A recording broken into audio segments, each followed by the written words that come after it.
Well, hello. How are you doing? This is the S. Anthony Thomas. This is the S. Anthony Says podcast, episode number 443. I am back, and as you can hear now, so is my voice. I had to take a little time off because had I done the podcast, it would have sounded like this. And I don't think you guys would have enjoyed that too much because it would have sucked. Now, thank you guys for missing me. I appreciate it. And we should just start getting it on. We should just start getting to episode 443. Can we start now? Good. Let's start now. Now, folks, while I was gone, I had to go to the eye doctor. Nothing major. We've all been to the eye doctor. It's not a big deal. It was just a standard checkup. But something happened to me in the eye doctor's office that made me reevaluate my whole damn life. Yes, I said it. Got to tell you a little story first so you'll understand what I'm talking about. When I was younger, when I lived in LA, chasing my dream, I had to get a regular job. And one of the regular jobs I had was I worked for a company that did market research for NBC television. There was a city they would send television programs into on a special channel, and the people would watch that particular channel. We would recruit them to do so. We needed people from all different demographics. We needed 17 to this, 34 to that, 50 to that, all that kind of crap. We would call them up and get their opinions on the show, and we would break it down into these demographic groups and then ship that information off to the network so they could do with it what they will, decide which shows to make, which shows to not make, which shows suck, which shows don't suck, why they sucked and why they didn't suck. That's what it was, but the job kind of sucked. You dig? But that information stuck with me, right? I started to notice that they kind of put people into these chunks, 17 to 29, 35 to 54, and 20. They would break it down. And I started noticing one of the groups, and at this particular time, I wasn't even close to being in this group. I was in my early to mid 20s at this point, but I saw a group and it was 35 to 54, right? And I'm sitting there going, why in the world do they have 35 to 54 in the same group? You would figure the groups would be chunked in maybe 5-year chunks, but 35 to 54, you figure 35 to 40 maybe, something like that. But 35 to 54. Now, having passed those ages, I'm now 54. I know what it's like to have been 35, and I am currently 54. So I feel comfortable speaking for both age groups, and I'm telling you right now, they ain't the same. All right. I remember being 35 and seeing people. As a comic, I have friends from all age groups. At the time, I was 35, obviously. And I had friends that were 54, and they were my close friends. So I didn't see any big deal. But they were talking about different things. They were talking about health crap that they had to do to either people that were sick or had health issues or people that didn't want health issues. They reacted in a different way. They ate different things. They went to the bed at different times. Right? So I didn't necessarily think of them, they should be in the same group demographically. Because when you're 35 years old and you go to the doctor's office, nobody is looking to find anything wrong with you. Not really. They tell you about stuff that may be happening soon, but they ain't looking for it now. Right? At 35 years old, my doctor wasn't grabbing my testicles and having me cough to see whether or not I had a damn hernia. And it was none of that crap.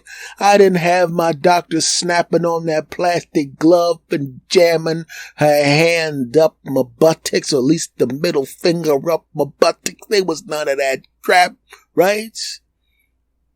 Like I said, she would only talk about stuff that may be happening in the future.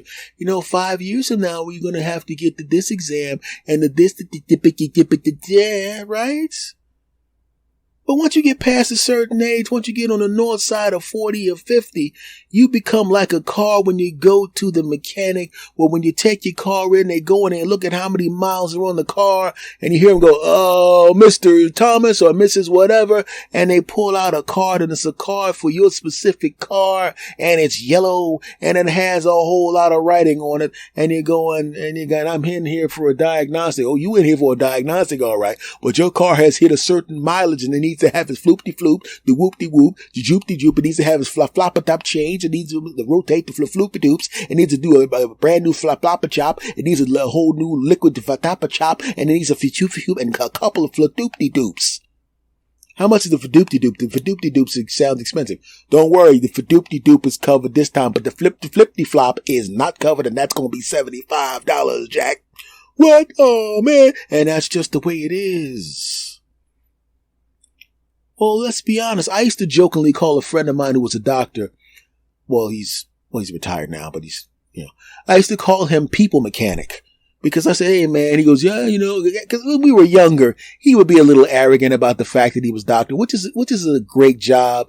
And, he made great money. He was a good dude. And he was a really funny guy. And he was a great doctor and all that kind of crap. But when he was younger, he got a little arrogant with, as a doctor, like, dude, I just asked you what kind of soda you wanted from the refrigerator. Well, as a doctor, I would like a Dr. Pepper because as just like the soda, I am also a doctor. Dude, we all know you're a doctor. Shut up. Right? Obviously, he didn't actually say that, but he was almost as bad as that. But it's a great job to have. But the thing is, like I said, I called him a people mechanic, but doctors are the same way. Once you get to a certain age, it's just like a car. A little card comes up, might even come up on the computer, or maybe they just know it. When you get to a certain age, you need to take certain tests. You're 40 years old. Time for me to grab my finger and jam it up your backside. You're 50 years old. Time for a camera up your buttocks. That's the way it is. But like I said, when we go going back to the demographic study, 35 and 54 were locked together. To the study, 35 and 54 were exactly the same person. Didn't matter. But it matters to you if you're in that group. Right? If you're 35, I ain't no damn 54. And if you're 54, I wish I was 35. You know what I'm saying. Anyway, my doctor says to me, S, wait a minute. When's the last time you had your eyes checked? Let me check your chart. Oh, you're due for an eye exam. So what I'm going to do is I'm going to give you a referral and I want you to go down to the eye doctor associates and to get your eyes checked and everything. And we're going to see that the eyes and the thing and all that. And I go, yeah, all right. I don't really think much of it because I can see I have no problems with vision.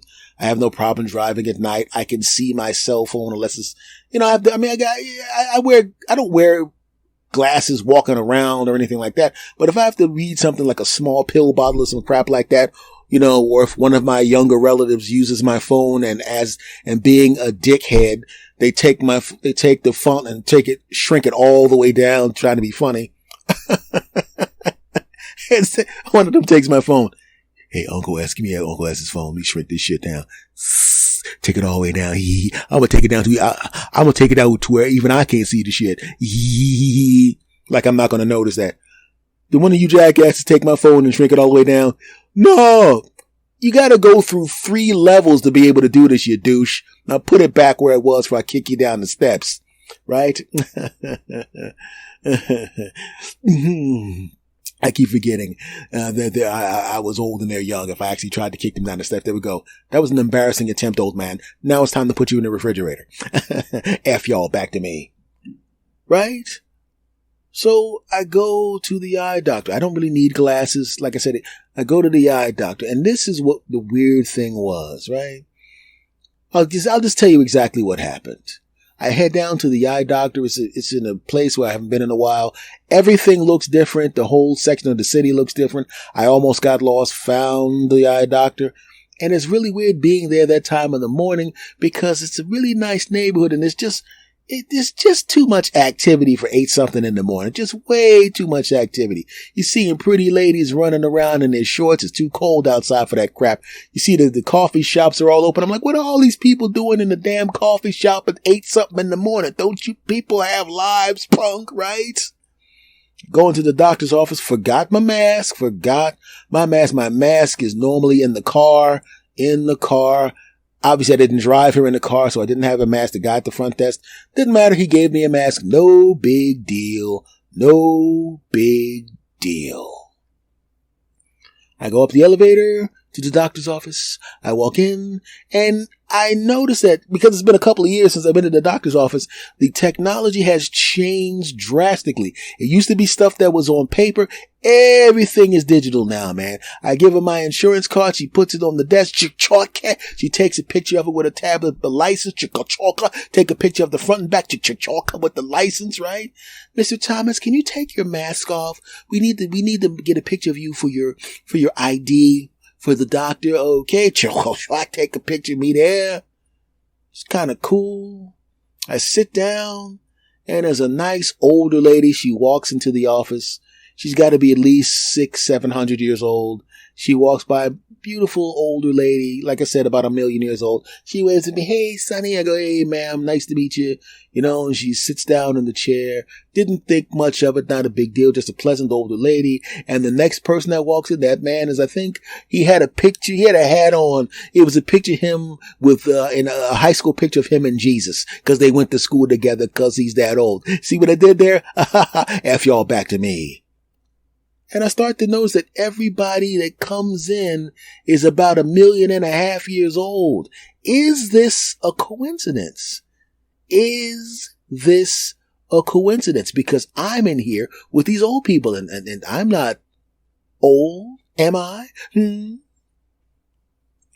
Part of me wanted to go up to the desk and ask the lady at the front desk, well, maybe because I was put into this particular spot because some other hip, young, good-looking guy like me dropped out, and they put me in there because obviously they wouldn't want to put me in with all these old people, right? I wanted to ask her that, but the desk was way too close to where everybody was sitting, and I wouldn't want to insult the people, even though they probably couldn't hear me because, as I have already stated, they're 1,000,000.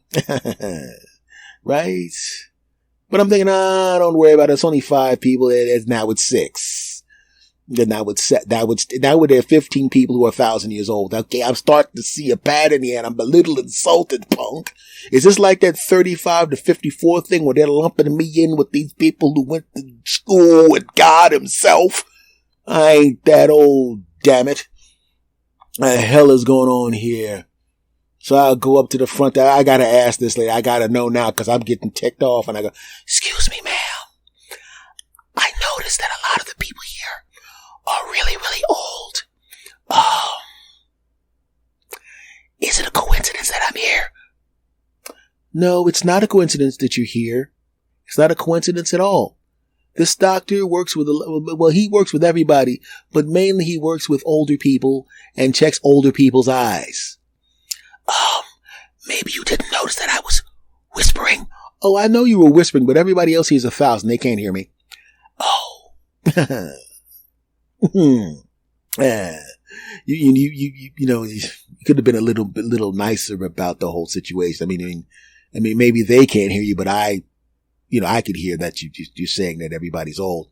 Sir, you're old. I'm only 54. Yes, but I'm 26, so to me, you're old. You need some help sitting down? Okay, you're not funny anymore. And I sat down. I did not make that sound, but it's funny to make that sound. F y'all back to me.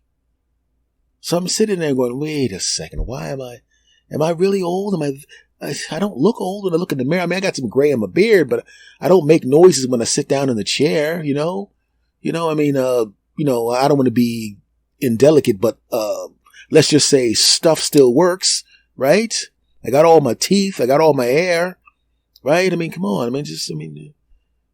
Thomas. And I go back there and the lady starts to do the eye check crap. She puts the eye drop thing in, checks the eye. Read this, Mr. Thomas. Can you see that? That's great. Okay, that's great. Read that. Here's some drops. Here's some of that crap I'm going to put in your eye. Now we're going to put the thing on. It'll take you. You can check your eye. Okay, go back outside. And the doctor will call you. I go back outside and the room smells of Bengay and the click-clack of walkers and the click-clack of canes echoing through the room because everybody's 1,000,000. See a couple of middle-aged people coming in, but they're older than me, so that ain't helping much. Finally, the doctor comes out. Mr. Thomas. I walk in the back. He sits me down. And there is something I've always hated that doctors do. They all do it, and I wish they would cut that crap out. If you have x-rays or any kind of test results or MRI stuff, do me a favor. Keep that off the screen where I can see it, because as the patient, I don't know what I'm looking at, right? I could be looking at something that means I'm double, quadruple healthy, but everything looks bad when you don't know what it looks like. I don't know what I'm seeing. I just know that those are my eyeballs because it has my name above it, and underneath it says, it's this, hey you. These are your eyeballs on it. Okay, it didn't say that, but I know those are my eyes. And I don't know. Everything looks normal to me, but I don't know what I'm looking at. Damn it, I didn't go to school for this crap, right? And now I'm getting a little nervous because I don't know what the hell's going on, even though everything seems fine. I see fine what's going on, right? Then he walks in and sits down. And I'm thinking he's going to tell me immediately what happens, but no, he goes into some bull crap conversation, which under normal circumstances would have been pleasant conversation. I would have enjoyed the conversation. He's a nice guy. He's kind of funny. He's a charming guy. Obviously really great at his job, or we wouldn't be working at this prestigious place and all of that kind of stuff. I get it. And also, you're thinking, well, maybe because he's small talking me right now as he reads and scans, it's not a big deal, because if there's nothing wrong, of course he's going to small talk. There's nothing wrong. There's no problem small talking, because who cares if you small talk if there's nothing wrong, right? No big deal. But I also have known enough people in the profession to know that they've seen enough death and destruction and sick bastards that they can be calm when giving people bad news. Yeah, I tell you, that game is funny. Oh, by the way, your dad's going to spontaneously combust in 5 minutes. You might want to say goodbye to him and then back up. Anyway, how about those Eagles, huh? How about those Cowboys, huh? How about those Redskins? You know what I'm saying? So that fact that he's calm doesn't necessarily mean something bad ain't happened. Maybe he's calm because it's like, hey, you're going to blow up, but ain't nothing happening to me, right? But then eventually he breaks down and he goes, okay, well, Mr. Thomas, you got normal, healthy, boring eyes. Nothing's wrong here. You're in good shape. See you next year. And I wanted to go, hey, man, I had to sit here for 7 minutes and 42 seconds listening to your lame ass dad jokes and your bull crap small talk, punk. If you'd have just walked in and said, hey, by the way, your eyes are fine. There's nothing to worry about. You're good. See you next year for another routine exam, in which case I will also find that there's nothing wrong with you. If you had followed that up with your lame ass dad jokes, I might have laughed at the crap, but started with that crap, you bastard. I did not say that because I didn't want him to go, oh, you got an attitude. Let me take a look at your chart again. Oh, as a matter of fact, you need some eye drops. Let me call the nurse and make sure I special order those eye drops for you. Hello, Mrs. Johnson? Get the eye drops, that burn real bad, I'm going to tell him he needs them, because I want him to be tortured for about a week, with them eye drops that are specifically made to do nothing but burn his eyes, Doc, I know Pig Latin too. He's on to us, Never mind, That wouldn't happen. But I'm just saying, man, the demographics, man, you go into an eye doctor and you go to the old people eye doctor, and I'm not old people yet, but I realize that just like the 35 to 54 demographic, where the 35-year-old people aren't old people yet, they're lumped in with they're not middle-aged people yet, they're lumped in with the middle-aged people, and I'm a middle-aged people lumped in with the old people, damn it. And if this eye doctor wasn't such a daggone good eye doctor, I'd be like, give me some person who works with the young people. But I wouldn't want that person because, well, I'm not the young people, so damn. But the good news is my voice is back and my eyes are fine. All right, folks, that was episode number 443. Do me a favor. If you love this podcast, and I know you do me a favor, rate and review this podcast. Do it on iTunes or wherever you rate and review podcasts. Rate and review this podcast 5 stars, you bastards. Make sure if you have friends that like this kind of crap, and who doesn't, make sure you recommend this podcast to your friends. Make sure you subscribe and that they subscribe to you bastards. And just remember, you bastards, this bastard loves you bastards. So tell these other bastards to come back to listen to this bastards with you bastards. Much love to you all. Thanks for coming back. Thanks for missing me. And I'll talk to you later. Bye-bye.